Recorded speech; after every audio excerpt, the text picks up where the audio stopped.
You don't get to pick the one you get. Just gotta love the one you got. Death is coming for our family.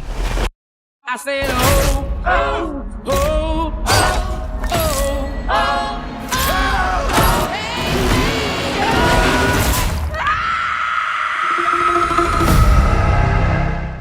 Final Destination Bloodlines, the now 6th entry in the Final Destination franchise after a break of 14 years. Oh, whoa. Jeezums, what a pause. If you know what Final Destination is all about, then you probably have a very good idea of what this movie is going to be. Personally, I have never been a particularly big fan of Final Destination as a franchise. I thought it was campy and fun for the most part, but it wasn't until I started viewing the films as black comedies that I started to enjoy them more. It really leans into the how cartoony can we make a death be while still being incredibly gory and somewhat realistic, because that's the whole point. So it straddles the line between unique and insanely creative deaths to slightly realistic, maybe a bit more gory than they otherwise would be. That being said, it does repeat itself a few times. I mean, how many times do we see people get impaled through the head or get their head crushed in this series? Do you know the answer to that? The answer is 13 total in the films, not counting decapitations. If we added decapitations, it'd be closer to 18, but yeah. Incineration is another one that happens a lot, mostly with groups, but either way, the movies are essentially gore fests focused on how insane the accidents can get. The story usually takes a back seat to that, and that's no different with this film. There are some other issues, I think, but overall, I feel like Bloodlines is a solid romp that gives you exactly what you came to see, which is a lot of gory, bloody deaths and probably the best premonition of the series. Not to mention Tony Todd's final appearance. R.I.P. miss ya. But anyway, I'm getting ahead of myself.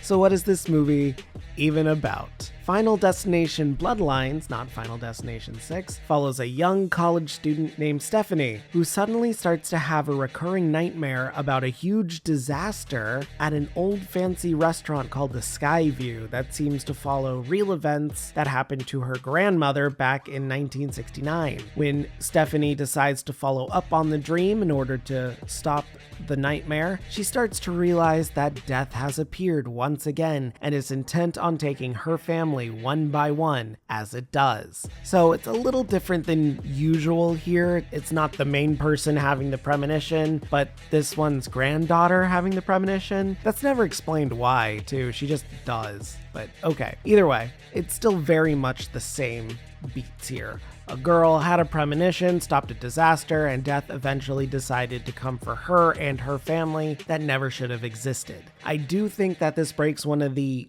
potential rules they were talking about in one of the previous films of how one possible way to cheat death was to bring new life into the world. I guess that idea was thrown out.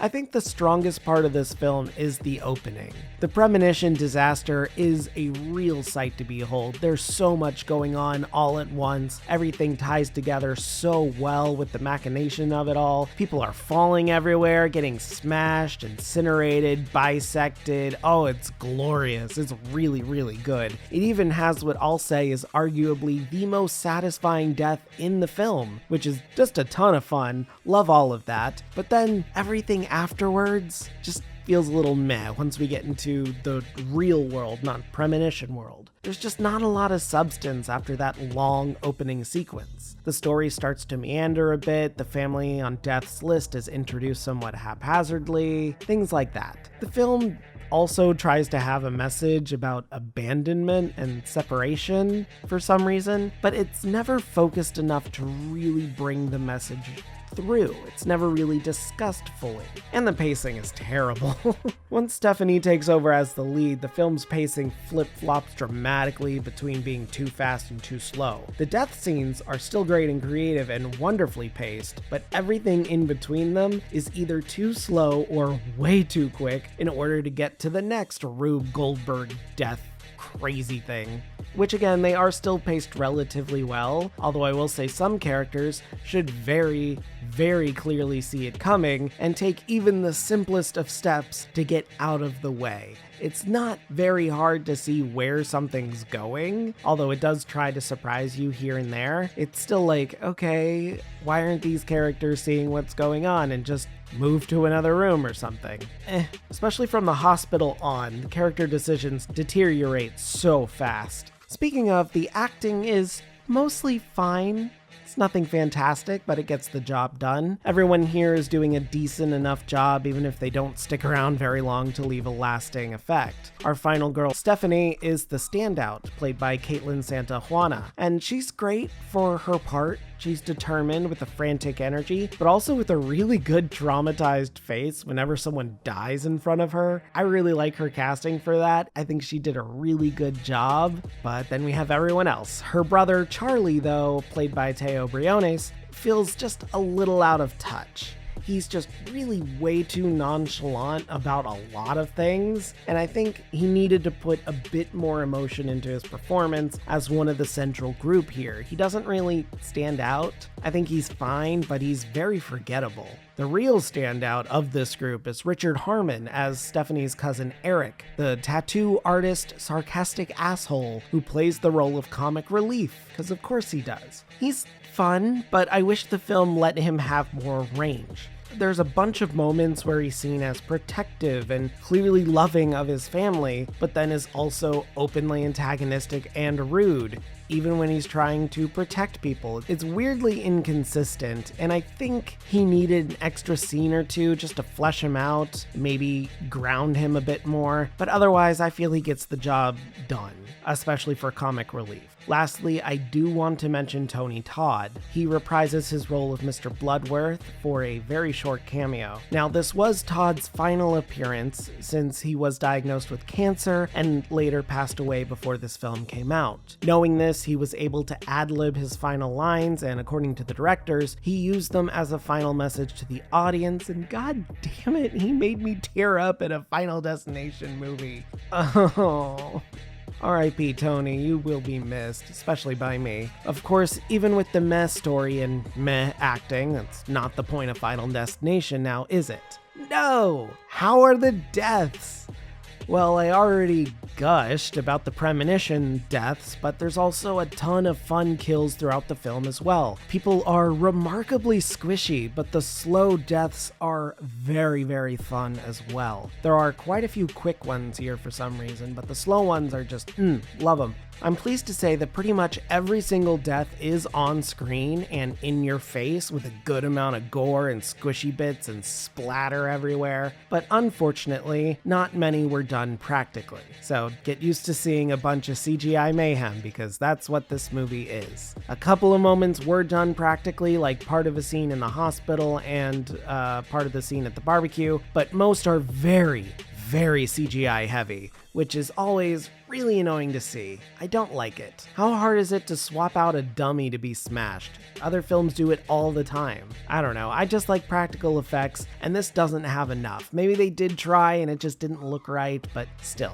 I like practical, it's fun. Don't get me wrong, it's still fun, but I feel like they could at least try to be a little more practical if possible. So, There's also a ton of really obvious ADR in the film, so that's strange. No idea why that's there, but it is. Odd. Actually, I think this movie has a ton of deleted scenes as well, or maybe scenes that didn't really test well with audiences or something. The trailers have a few moments that aren't in the film too, so maybe some deaths were swapped out in the final product, or maybe they just redid some scenes and had to chop things up a little bit. That might explain the pacing issues. I don't really know. I have to go with what I'm given, which is the movie, so.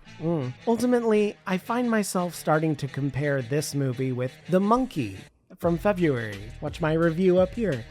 They're both very, very similar in the vein of random deaths from accidents that happen, but I think The Monkey leans a bit more into surrealist cartoon style of mayhem that Final Destination just can't quite reach. Since Final Destination is somewhat realistic in its accident deaths, while the monkey has people literally blowing up into blood vapor with a single buckshot. So, I feel like the monkey had a better story, but Final Destination is difficult to dislike, even with a very weak story. It's so mean-spirited and in on the joke that it's hard not to find it charming in all its blood-soaked mayhem, but I still feel like its story could have been better overall with some better writing. I do want to hand it to the directors, Zach Lipovsky and Adam Stein, who clearly know how to shoot death scenes. So what if they worked on previously? Any films I've seen? Disney Channel movies? What the hell? Their last big film was the Kim Possible live action film. What? Okay, I guess.